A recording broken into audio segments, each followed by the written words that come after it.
Hey guys, today we are going to read one another English news and translate from English to Hindi, and I'm pretty sure that it will definitely help you to enhance your vocabulary and improve your spoken English. So without any further delay, let's get started. तो दोस्तों चलिए शुरू करते हैं और सबसे पहले पढ़ते हैं इसकी heading. Modi Vance see progress in bilateral trade talks. Modi Vance जो है वो अमेरिका के उपराष्ट्रपति है, वाइस प्रेसिडेंट। तो मोदी वेंस सी, एक बात मैंने आपको कई बार बताई है कि जो न्यूज़पेपर की हेडिंग होती है वो हमेशा शॉर्टकट में लिखी होती है। उसमें जब भी वर्ब की फर्स्ट फॉर्म आए तो उसको हमेशा वर्ब की सेकंड फॉर्म मान के ही पढ़ेंगे। तो मोदी वेंस सी प्रोग्रेस, और प्रोग्रेस का मतलब होता है प्रगति। तो मोदी और वेंस ने प्रगति देखी। अब किसमें? इन बायलैटरल ट्रेड टॉक्स। बायलैटरल का मतलब होता है द्विपक्षीय, यानी कि दो देशों के बीच, जैसे भारत और अमेरिका के बीच, तो उसे बोलते हैं बायलैटरल। ट्रेड का मतलब होता है व्यापार, और टॉक्स का मतलब होता है वार्ता या फिर बातचीत। तो दो देशों के बीच व्यापारिक बातचीत में मोदी और वेंस ने प्रगति देखी, यानी कि जब दो देशों के बीच, भारत और अमेरिका के बीच व्यापारिक बातचीत हुई तो उससे क्या है, व्यापार में बहुत प्रगति हुई, प्रगति देखने को मिली। तो ये थी इसकी मेन हेडिंग। आगे एक और हेडिंग है, उसे देखते हैं। PM reviews ties. यहाँ पर आया रिव्यूज, जो कि वर्ब की फर्स्ट फॉर्म है, लेकिन इसे हम वर्ब की सेकंड फॉर्म के रूप में ही पढ़ेंगे, पास्ट में ही पढ़ेंगे। रिव्यू का मतलब होता है समीक्षा करना या फिर किसी चीज़ को फिर से देखना और विचार करना, यानी कि किसी चीज़ को ध्यान से देखना और उसके अच्छे और बुरे पक्षों को क्या समझना, उसे बोलते हैं रिव्यू। और टाइज का मतलब होता है संबंध। तो पीएम रिव्यूज टाइज, यानी कि प्रधानमंत्री ने संबंधों की समीक्षा की with US vice president. US का मतलब होता है यूनाइटेड स्टेट, यानी कि अमेरिका, और वाइस प्रेसिडेंट यानी कि उपराष्ट्रपति। तो प्रधानमंत्री ने अमेरिका के उपराष्ट्रपति के साथ संबंधों की समीक्षा की। Host his family for dinner. जब होस्ट को एज ए नाउन पढ़ते हैं तो उसका मतलब होता है मेज़बान, लेकिन यहाँ पर आया है वर्ब के रूप में, यानी कि क्रिया के रूप में आया है। तो होस्ट का मतलब है आमंत्रित करना या बुलाना। तो host his family for dinner. तो पीएम ने क्या है, आमंत्रित किया किसे? हिज फैमिली, यानी कि जो वाइस प्रेसिडेंट है उसकी फैमिली को, फॉर डिनर, यानी कि रात के खाने के लिए, डिनर के लिए। यानी कि प्रधानमंत्री नरेंद्र मोदी ने यूएस के जो वाइस प्रेसिडेंट हैं जेडी वेंस, उनके साथ क्या है, संबंधों की समीक्षा की और उनकी फैमिली को क्या है, डिनर पर बुलाया। No mention of tariff and visa revocation issues in PMO statement. No mention का मतलब होता है कोई जिक्र नहीं होना। तो कोई जिक्र नहीं हुआ किसका? Of tariff. टैरिफ का मतलब होता है आयात और निर्यात पर लगने वाला कर, यानी कि टैक्स। जब भी हम कोई वस्तु विदेशों से मंगाते हैं और भेजते हैं तो उस पर जो टैक्स लगता है उसे बोलते हैं tariff. And visa revocation issues. Revocation का मतलब होता है किसी चीज़ को कैंसिल करना, रद्द करना, यानी कि टैरिफ और वीज़ा को रद्द करने की जो इश्यू है उसका कोई जिक्र नहीं है, कोई मेंशन नहीं है इन पीएमओ स्टेटमेंट, यानी कि पीएमओ के बयान में।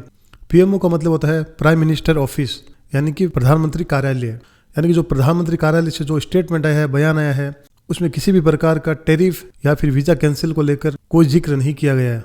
No new agreements announced. Agreements का मतलब होता है समझौता, और अनाउंस का मतलब होता है घोषित करना। तो कोई भी नया एग्रीमेंट घोषित नहीं किया गया। यहाँ पर आया अनाउंस्ड, जो कि वर्ब की थर्ड फॉर्म है। हेडिंग में जब भी कभी वर्ब की थर्ड फॉर्म आए तो इसका मतलब वो पास्ट सिंपल के पेशू का सेंटेंस है। पास्ट सिंपल के पेशू में वोज या वर लगता है, लेकिन न्यूज़पेपर की हेडिंग होती है वो शॉर्टकट में लिखी हुई होती है, इसलिए वोज या वर को नहीं दिखाते, उसे हटा दिया जाता है। तो नो न्यू एग्रीमेंट्स अनाउंस्ड, यानी कि कोई नया समझौता घोषित नहीं किया गया। एज अर्लियर एक्सपेक्टेड, जैसा कि क्या है, अर्लियर यानी कि पहले एक्सपेक्ट किया गया था, उम्मीद की जा रही थी जिसकी, तो वैसा कोई भी नया समझौता क्या है, घोषित नहीं किया गया। Welcoming significant progress. वेलकमिंग का मतलब होता है स्वागत करते हुए, और सिग्निफिकेंट प्रोग्रेस का मतलब है महत्वपूर्ण प्रगति। तो महत्वपूर्ण प्रगति का स्वागत करते हुए इन टॉक्स, यानी कि बातचीत में, for a bilateral trade agreement. Bilateral trade agreement का मतलब होता है द्विपक्षीय व्यापार समझौते, जिसको शॉर्टकट में बोलते हैं बीटीए।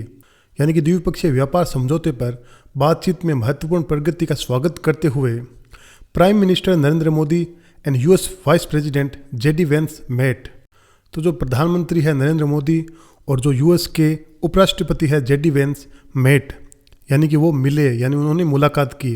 ये मीट की सेकंड फॉर्म है, met. In Delhi on Monday, यानी कि सोमवार को दिल्ली में मिले। एंड रिव्यूड प्लान्स, और जो योजनाएं हैं, प्लान्स हैं, उनकी समीक्षा की। For India US cooperation. Cooperation का मतलब होता है सहयोग। तो भारत अमेरिका सहयोग की योजनाओं की क्या है, समीक्षा की। The prime minister's office PMO said. Prime minister's office का मतलब होता है प्रधानमंत्री कार्यालय, जिसको शॉर्टकट में बोलते हैं PMO। तो उन्होंने ये बात बताई, यानी कि प्रधानमंत्री कार्यालय से इस प्रकार के स्टेटमेंट आए। तो ये पूरा इस प्रकार बनेगा कि प्रधानमंत्री कार्यालय के अनुसार प्रधानमंत्री नरेंद्र मोदी और अमेरिका के उपराष्ट्रपति JD वेंस ने सोमवार को दिल्ली में मुलाकात की और भारत अमेरिका सहयोग की योजनाओं की क्या है, समीक्षा की। और उन्होंने क्या, द्विपक्षीय व्यापार समझौते, जिसको शॉर्ट में बोलते हैं BTA, तो उस पर क्या बातचीत की और जो महत्वपूर्ण प्रगति है उसका स्वागत किया। मिस्टर वेंसेस ऑफिस सेड, यानी कि जो मिस्टर वेंस है उनके कार्यालय से ऐसी खबर आई, यानी कि उन्होंने कहा द टू लीडर्स, यानी कि जो दो नेता है, फॉर्मली अनाउंस्ड, यानी कि उन्होंने औपचारिक रूप से घोषणा की, यानी कि ऑफिशियली क्या है, घोषणा की। अब किसकी घोषणा की, the finalisation of the terms of reference. Finalisation का मतलब होता है किसी चीज़ को अंतिम रूप देना। Of the terms of the reference, terms का मतलब होता है शर्तें, ऑफ रेफरेंस, रेफरेंस का मतलब होता है संदर्भ या फिर निर्देश, यानी कि जो संदर्भ नियम है उनको अंतिम रूप देने के लिए क्या है, औपचारिक रूप से घोषणा की। फॉर द नेगोशिएशंस, यानी कि बातचीत के लिए, यानी कि जो नेगोशिएशन होगी, बातचीत होगी, उसमें क्या क्या बातें शामिल होगी, उसका ढांचा कैसा होगा, तो उसके बारे में क्या संदर्भ नियमों को क्या अंतिम रूप देने की घोषणा की। इवन एज, इवन एज का मतलब होता है इसी बीच या उसी समय। इंडियन एंड US ऑफिशियल्स, यानी कि भारतीय और जो अमेरिका के जो ऑफिशियल्स है, यानी कि जो अधिकारी है, were set to begin. Were set to begin का मतलब है शुरू करने वाले थे। Another round of BTA talks, another round का मतलब है एक और दौर शुरू करने वाले थे ऑफ BTA टॉक्स। BTA का फुल फॉर्म होता है बायलैटरल ट्रेड एग्रीमेंट्स, यानी कि द्विपक्षीय व्यापारिक समझौते की जो बातचीत है उस पर एक और दौर शुरू करने वाले थे। इन वाशिंगटन दिस वीक, यानी कि इस सप्ताह वाशिंगटन में। वाशिंगटन अमेरिका की राजधानी है। तो मिस्टर वेंस के कार्यालय ने कहा कि दोनों नेताओं ने बातचीत के लिए संदर्भ नियमों को अंतिम रूप देने की क्या है, औपचारिक घोषणा की। इस बीच भारत और अमेरिका के जो अधिकारी है इस सप्ताह वाशिंगटन में क्या है, BTA पर, यानी कि द्विपक्षीय व्यापार समझौते पर क्या है, एक और दौर की बातचीत शुरू करने वाले थे। Mister Modi met with mister Vance, यानी कि जो प्रधानमंत्री नरेंद्र मोदी है उन्होंने मिस्टर वेंस से मुलाकात की। Along with senior officials from both side, यानी कि दोनों पक्षों के जो सीनियर अधिकारी है, वरिष्ठ अधिकारी है, उनके साथ मिलकर। बिफोर होस्टिंग, बिफोर होस्टिंग का मतलब है मेज़बानी करने से पहले। Mister Vance, his wife Usha Chilukuri Vance and their children, यानी जो मिस्टर वेंस हैं और उनकी जो पत्नी है उषा चिल्लुकुरी वेंस और उनके जो बच्चे हैं, उनकी मेज़बानी करने से पहले, यानी कि आमंत्रित करने से पहले, for dinner at his residence. Residence का मतलब होता है निवास स्थान, यानी कि अपने निवास स्थान पर डिनर के लिए मिस्टर वेंस और उसकी पत्नी उषा चिल्लुकुरी वेंस और उनके जो बच्चे हैं उनकी क्या डिनर के लिए मेज़बानी करने से पहले क्या है, उन्होंने सीनियर अधिकारियों के साथ मिलकर क्या मिस्टर वेंस से मुलाकात की। हाउएवर, हालांकि दे डिड नॉट लॉन्च, उन्होंने लॉन्च नहीं किया या फिर उन्होंने शुरू नहीं किया द ट्रस्ट टेक्नोलॉजी पार्टनरशिप। ये ट्रस्ट टेक्नोलॉजी पार्टनरशिप एक क्या समझौता है जो कि भारत और अमेरिका के बीच हुआ है, जो कि क्या टेक्नोलॉजी से संबंधित है। तो they did not launch the trust technology partnership, तो उन्होंने क्या अभी तक शुरू नहीं किया द ट्रस्ट टेक्नोलॉजी पार्टनरशिप, यानी कि जो ट्रस्ट टेक्नोलॉजी जो साझेदारी है उसको लॉन्च नहीं किया। As had been earlier expected, जैसा कि पहले उम्मीद की गई थी, यानी कि पहले उम्मीद की जा रही थी कि जो ट्रस्ट टेक्नोलॉजी जो साझेदारी है, एग्रीमेंट है, उसको लॉन्च किया जाएगा, लेकिन ऐसा नहीं हुआ। ट्रम्प्स विजिट, यानी कि ट्रंप का आगमन या फिर ट्रंप की यात्रा। Mister Modi said, mister Modi ने कहा he looked forward. Looked forward का मतलब होता है किसी चीज़ का बेसब्री से इंतज़ार करना। तो मिस्टर मोदी ने कहा कि उन्हें क्या है, बेसब्री से इंतज़ार है to US president Donald Trump's visit, यानी कि जो डोनाल्ड ट्रंप है US के प्रेसिडेंट, उनके आगमन का। टू इंडिया, यानी कि भारत में। एक चीज़ आप हमेशा ध्यान रखना, कभी भी आए कि मिस्टर मोदी सेड या ही सेड, यानी कि अगर किसी ने कोई बात कही है तो उसको क्या दो तरह से लिखा जाता है, या तो उसे डायरेक्टली लिखा जाएगा या फिर इनडायरेक्टली लिखा जाएगा। अगर डायरेक्ट फॉर्म में लिखा है तो वो हमेशा प्रेजेंट में लिखा होगा, और इनडायरेक्टली लिखा गया है तो वो पास्ट में लिखा होगा। जैसे यहाँ पर इनडायरेक्टली लिखा गया है कि मिस्टर मोदी सेड, इसके बाद जो सेंटेंस लिखा है वो इनडायरेक्टली लिखा गया है। ही लुक्ड फॉरवर्ड, यानी कि ये पास्ट में लिखा गया है। ये जो फॉर्म है लुक्ड, ये वर्ब की सेकंड फॉर्म है लुक्ड। लेकिन जब भी इसे हम हिंदी में पढ़ेंगे तो हमेशा प्रेजेंट में ही पढ़ेंगे। जैसे कि इसमें लिखा है mister Modi said he looked forward, तो मिस्टर मोदी ने कहा कि उन्हें क्या बेसब्री से इंतज़ार है। इसे ऐसे नहीं पढ़ेंगे कि इंतज़ार था, इसे हमें वर्तमान में ही पढ़ना पड़ेगा, प्रेजेंट में ही पढ़ना पड़ेगा। तो मोदी जी ने कहा कि उन्हें क्या है, अमेरिका के जो राष्ट्रपति है डोनाल्ड ट्रंप, उनकी क्या है भारत यात्रा का क्या बेसब्री से इंतज़ार है। लेटर दिस ईयर, यानी कि इस साल के अंत में। व्हेन इंडिया विल होस्ट, जब क्या भारत करेगा, मेज़बानी करेगा किसकी, the US, India, Japan, Australia quad summit.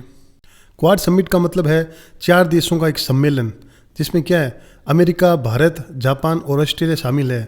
तो उनका जो एक सम्मेलन होने वाला है उसकी क्या है भारत मेज़बानी करेगा। The BTA is expected. Expected का मतलब होता है उम्मीद करना। और ये जो सेंटेंस है ये प्रेजेंट सिंपल के पैसिव का सेंटेंस है। BTA का मतलब आपको पता है बायलैटरल ट्रेड एग्रीमेंट, यानी कि द्विपक्षीय व्यापारिक समझौते, यानी कि 2 देशों के बीच व्यापारिक समझौते, यानी कि भारत और अमेरिका के बीच जो व्यापारिक समझौते हैं उनके लिए आया है BTA। तो द BTA इज़ एक्सपेक्टेड, यानी कि जो व्यापारिक समझौते हैं उनसे उम्मीद की जाती है टू क्रिएट। क्रिएट का मतलब होता है बनाना या फिर उत्पन्न करना। तो बनाने के लिए new opportunities of growth. Opportunities का मतलब होता है अवसर और ग्रोथ का मतलब होता है विकास, यानी कि BTA से विकास के नए अवसर क्या है बनाने की उम्मीद की जाती है। यानी कि ऐसी उम्मीद की जा रही है कि दोनों देशों के बीच, भारत और अमेरिका के बीच जो व्यापारिक समझौते हैं उनसे क्या है नए अवसर उत्पन्न होंगे, नए अवसर बनेंगे for workers, farmers and entrepreneurs in both countries. यानी कि जो दोनों कंट्रीज है, दोनों देश है, उनके जो वर्कर्स है यानी कि जो मजदूर हैं, फार्मर्स है यानी कि जो किसान हैं, और जो एंटरप्रेन्योर्स है, एंटरप्रेन्योर्स का मतलब होता है उद्यमी, जो नया नया व्यापार करते हैं उसे बोलते हैं एंटरप्रेन्योर्स। यानी कि BTA से उम्मीद की जाती है क्या है जो दोनों देश हैं उनके जो मजदूर है, किसान हैं, उद्यमी हैं, उनके लिए क्या है नए अवसर उत्पन्न हों। मिस्टर वेंसेस ऑफिस सेड, तो जो मिस्टर वेंस है उसके कार्यालय ने कहा, वहाँ से ये खबर आई। कॉलिंग द एग्रीमेंट, कॉलिंग का मतलब है बताते हुए, द एग्रीमेंट यानी कि इस समझौते को बताते हुए, एन अपॉर्चुनिटी यानी कि एक अवसर बताते हुए, टू नेगोशिएट, नेगोशिएट का मतलब होता है बातचीत करना या फिर कोई चीज़ तय करना। यानी कि इस एग्रीमेंट को तय करने का एक अवसर बताते हुए, अब किसे, a new and modern trade agreement, यानी कि नया और आधुनिक व्यापार समझौता तय करने का क्या है अवसर बताते हुए क्या है मिस्टर वेन के कार्यालय ने कहा। टू इंक्रीज, ताकि क्या है इंक्रीज हो सके, बढ़ सके, क्या, bilateral trade and supply chain integration. Bilateral trade यानी कि दोनों पक्षों के जो व्यापार है वो क्या बढ़ सके, और जो सप्लाई चेन इंटीग्रेशन है वो भी क्या बढ़ सके। सप्लाई चेन का मतलब होता है आपूर्ति श्रृंखला, यानी कि वह पूरा सिस्टम जिसमें क्या है कोई भी सामान बनाने से लेकर क्या है ग्राहक तक पहुंचाने तक के जो सारी स्टेप्स है वो शामिल होते हैं। जैसे कच्चा माल, फैक्ट्री, गोदाम, दुकान, ग्राहक, ये सभी मिलाकर क्या है सप्लाई चेन बनाते हैं। और इंटीग्रेशन का मतलब होता है एकीकरण, यानी कि चीज़ों को क्या है आपस में अच्छी तरह से जोड़ना या फिर उसको क्या मिलाना, ताकि क्या है वे मिलकर बेहतर तरीके से काम करें। तो ये जो BTA है, दोनों देशों के बीच जो व्यापारिक संबंध है उससे क्या दोनों देशों के व्यापार और जो सप्लाई चेन इंटीग्रेशन है वो क्या है बढ़ेंगे। द लीडर्स वेलकम्ड, यहाँ पर लीडर है प्रधानमंत्री नरेंद्र मोदी और वेंस के लिए।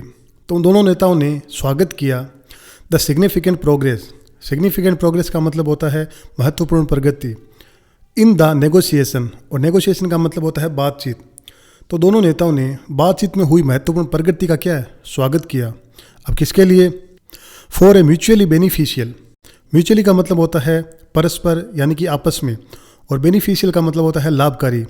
तो अब क्या है लाभकारी, तो mutually beneficial India US bilateral trade agreement, यानी जो भारत और अमेरिका के बीच परस्पर जो लाभकारी व्यापार समझौता है उसकी जो महत्वपूर्ण प्रगति है उसका क्या है वेलकम किया।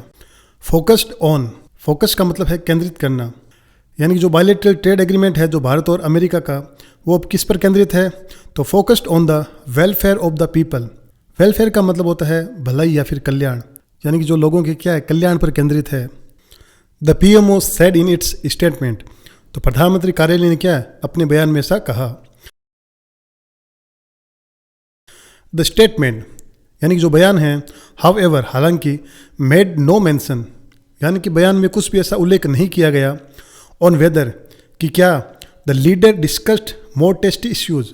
टेस्ट इश्यूज का मतलब होता है संवेदनशील मुद्दे या फिर विवादित जो मुद्दे हैं उसे बोलते हैं टेस्ट इश्यूज। तो हालांकि क्या बयान में ऐसा कोई उल्लेख नहीं हुआ है कि क्या नेताओं ने कुछ और संवेदनशील जो मुद्दे हैं उन पर चर्चा की है या नहीं, यानी कुछ जो विवादित मुद्दे हैं टैरिफ्स वगैरह उन पर चर्चा की या नहीं की, इसका भी तो कोई उल्लेख नहीं किया गया है। इंक्लूडिंग यानी कि जिनमें शामिल है, अब जो मुद्दे हैं संवेदनशील मुद्दे वो कौन से हैं? यूएस टैरिफ्स, यानी कि जिनमें क्या है यूएस टैरिफ शामिल है। यूएस टैरिफ्स का मतलब है जो अमेरिका द्वारा जो टैक्स लगाया जाता है उसे बोलते हैं US tariffs. And A crackdown, crackdown का मतलब होता है सख्त कार्रवाई। तो सख्त कार्रवाई किस पर? ऑन स्टूडेंट वीज़ाज, यानी कि जो स्टूडेंट है उनके वीज़ा के ऊपर क्या है सख्त कार्रवाई की गई है। तो इन सबको क्या उस स्टेटमेंट में मेंशन नहीं किया गया है। अब ये जो यूएस टैरिफ्स वगैरह है ये किसके द्वारा लगाया गया? बाय द ट्रंप एडमिनिस्ट्रेशन, यानी कि ट्रंप सरकार के द्वारा। विच मे फोर्स मेनी इंडियंस, जो कि क्या है कई भारतीयों को मजबूर कर सकता है। टू रिटर्न, रिटर्न का मतलब होता है वापस लौटना, तो वापस लौटने के लिए मजबूर कर सकता है। विदाउट कंप्लीटिंग देयर स्टडीज़, यानी कि अपनी पढ़ाई पूरी किए बिना। तो ये जो स्टूडेंट वीज़ा के ऊपर जो सख्त कार्रवाई की गई है उससे क्या है कई भारतीयों को अपनी पढ़ाई पूरी किए बिना क्या है वापस लौटना पड़ सकता है। So friends, I have translated every single word and sentence of this newspaper in Hindi. I hope आप लोगों को अच्छे से समझ आया होगा। और अगर आप हमारे चैनल पर नए हैं तो please don't forget to subscribe my channel. See you in the next video. Till then take care, bye bye.